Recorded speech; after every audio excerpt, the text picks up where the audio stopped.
For nearly 500 years after the founding of Rome, the city that would eventually control the entire Mediterranean Sea didn't actually have a real navy of its own, and that fact gets stranger the longer you sit with it, because the Mediterranean was, quite literally, the water that connected every part of the empire Rome would eventually build. Yet for centuries, while Rome methodically conquered the entire Italian peninsula, crushing the Samnites, absorbing the Etruscans, and defeating the Greek cities of southern Italy one by one, it did all of this almost entirely on land, relying on allied Greek cities to provide ships whenever a naval presence was actually needed, the same way other allied peoples provided auxiliary soldiers to fight alongside the legions. Rome, one of the most militarily sophisticated societies the ancient world ever produced, simply hadn't bothered to build a serious navy of its own. And then, in 264 BC, that decision nearly cost Rome everything, in a war that forced the most land-obsessed military power in history to become, almost overnight, a genuine naval power as well. To understand why Rome went so long without a navy in the first place,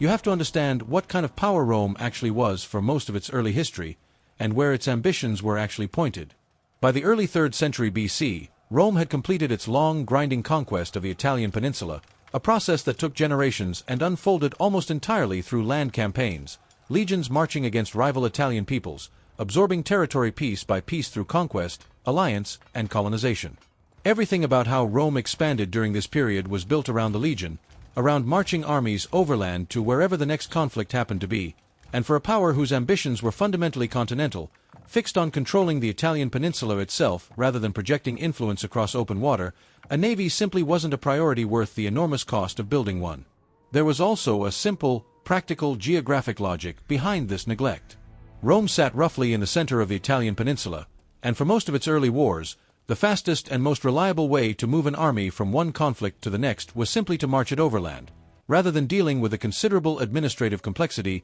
expense, and unpredictability of assembling ships and moving troops by sea. Roman commanders, generation after generation, developed their entire strategic instinct around this reality.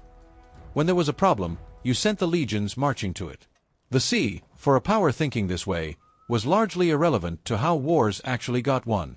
Building and maintaining a genuine navy also represented a completely different category of expense and expertise than anything Rome's existing military culture was set up to provide. A legion could be raised, in essence, from Roman farmers and citizens with comparatively modest specialized equipment and training, following a system that had been refined and standardized over generations. A warship, by contrast, required specialized timber, skilled shipwrights, and, crucially, crews of trained rowers who needed to work in close coordination for a vessel to move and maneuver effectively in combat, an entirely separate body of technical knowledge that simply didn't exist in any meaningful way within Roman society itself, concentrated instead among the seafaring Greek and Phoenician-descended peoples of the wider Mediterranean world. When Rome did occasionally need ships, whether for transport or for the rare naval engagement, it leaned on exactly the kind of arrangement so many other aspects of early Roman military strategy already depended on, borrowing the specialized capability of someone else. The Greek cities of southern Italy that Rome had conquered and absorbed into its network of allies had genuine, deep seafaring traditions stretching back centuries,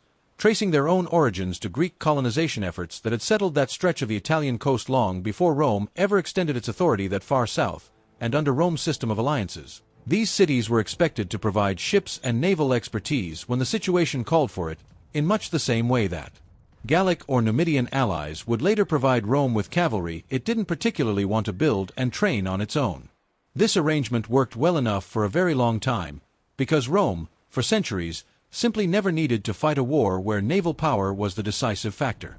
That changed abruptly in 264 BC, when a relatively minor local dispute in Sicily, involving a group of mercenaries called the Mamertines who controlled the city of Messina, drew both Rome and its western Mediterranean rival Carthage into direct confrontation, sparking what became known as the First Punic War. Carthage was, in almost every way that mattered for this particular conflict, everything Rome was not at sea. It was a maritime trading empire, built over centuries around commerce carried by ship across the western Mediterranean, with genuinely skilled sailors, sophisticated naval architecture, and a long, deep tradition of naval combat that Roman commanders simply had no equivalent experience to draw on. Carthage's wealth itself was largely built on this seaborne trading network, stretching from the coast of North Africa across to Spain and throughout the western Mediterranean islands, meaning naval power wasn't simply a military tool for Carthage the way it might have been for a purely land-based rival, It was close to the entire foundation of Carthaginian civilization and economic strength. Sicily itself,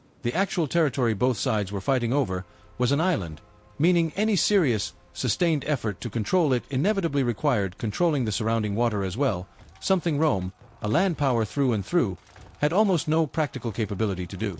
For roughly the first 4 years of the war, Rome mostly avoided this uncomfortable reality by continuing to fight the conflict primarily on land. Exactly the kind of warfare Roman legions had spent generations mastering. But when Carthage began using its naval superiority to freely reinforce, resupply, and maneuver around Sicily at will, effectively controlling the outcome of the entire war through the water Rome couldn't contest, the Roman Senate finally confronted the uncomfortable truth. Without a navy of its own, Rome could win every single land battle in Sicily and still lose the war, because Carthage could simply keep landing fresh troops and supplies wherever and whenever it chose. So Rome did something that, in hindsight, says a great deal about exactly why this civilization kept succeeding against odds that should have favored more experienced rivals. It decided to simply build an entire navy from scratch, and build it fast. According to the ancient historian Polybius, our primary surviving source for this period, and himself a Greek writer who had genuine access to Roman records and first-hand accounts relatively close to the events he was describing, the Romans got their actual design template in a genuinely opportunistic way, either capturing or recovering a Carthaginian quinquereme,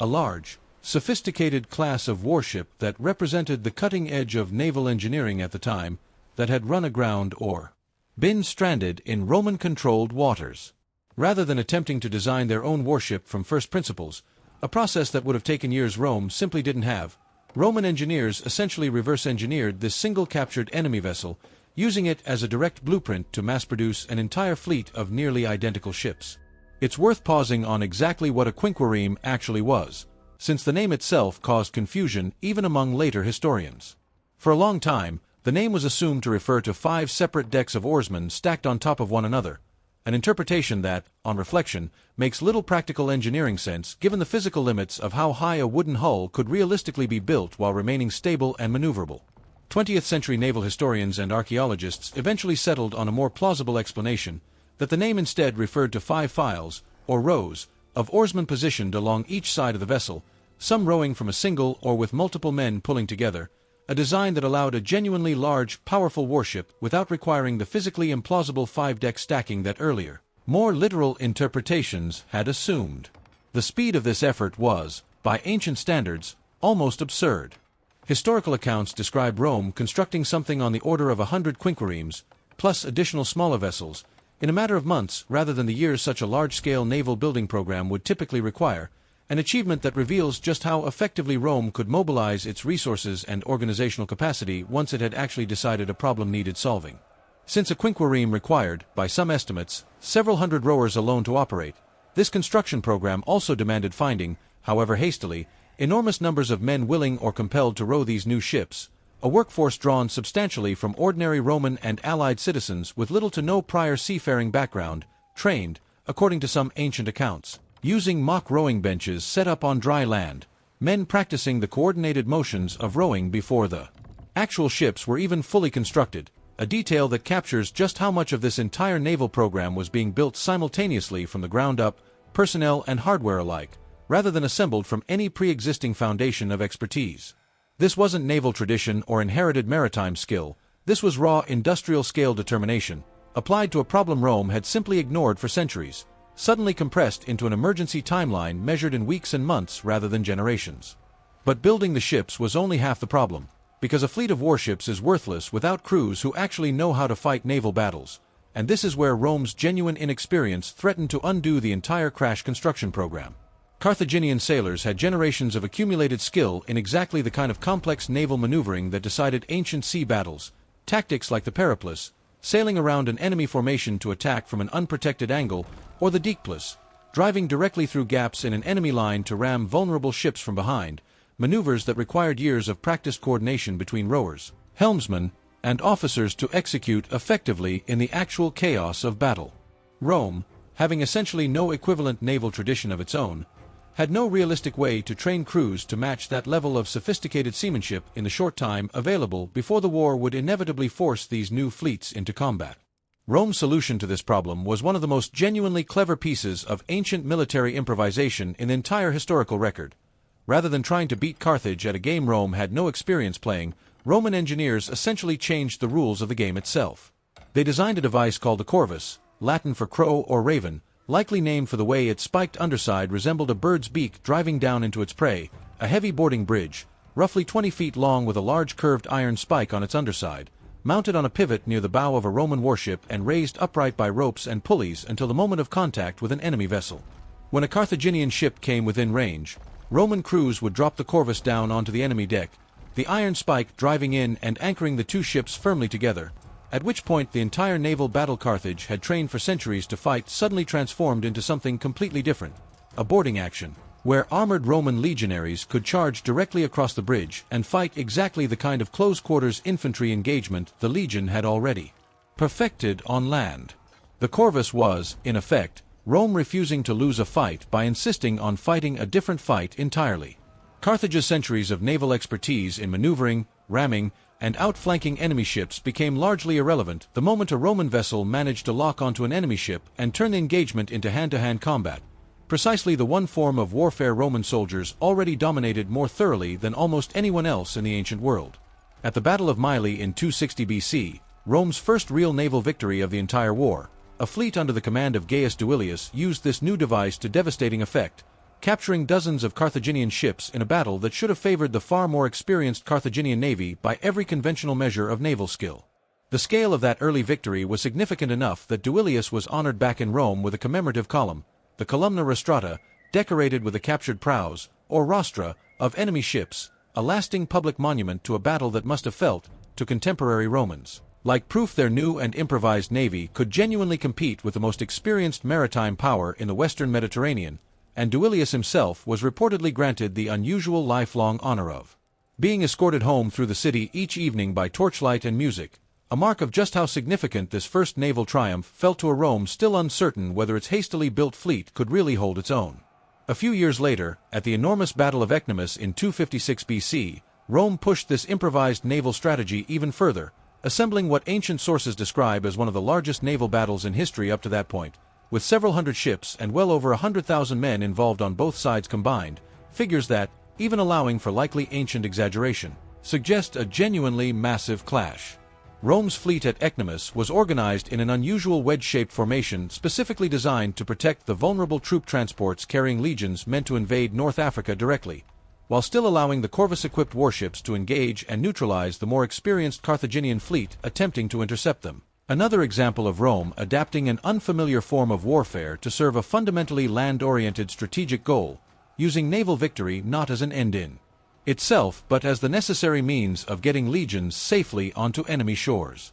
The corvus wasn't without serious downsides, though, and this is part of what makes the story genuinely interesting rather than simply a straightforward tale of clever invention solving every problem. The added weight of the device, mounted high near the bow of the ship, made Roman vessels considerably less stable and more prone to capsizing in genuinely rough seas, a vulnerability that became catastrophically clear during a later stage of the war, when Roman fleets carrying the corvus were caught in severe storms and lost staggering numbers of ships, and with them, thousands of Roman lives, not to enemy action at all, but simply to the sea itself, a grim reminder that raw improvisation and quick industrial production could win Rome its early naval battles without necessarily solving every problem that came with genuinely mastering an entirely new form of warfare. Ancient sources describe these storm losses as being counted among some of the worst naval disasters in Roman history up to that point, a sobering counterpoint to the triumphant early victories the corvus had made possible, and a reminder that the device functioned essentially as a stopgap measure rather than a permanent,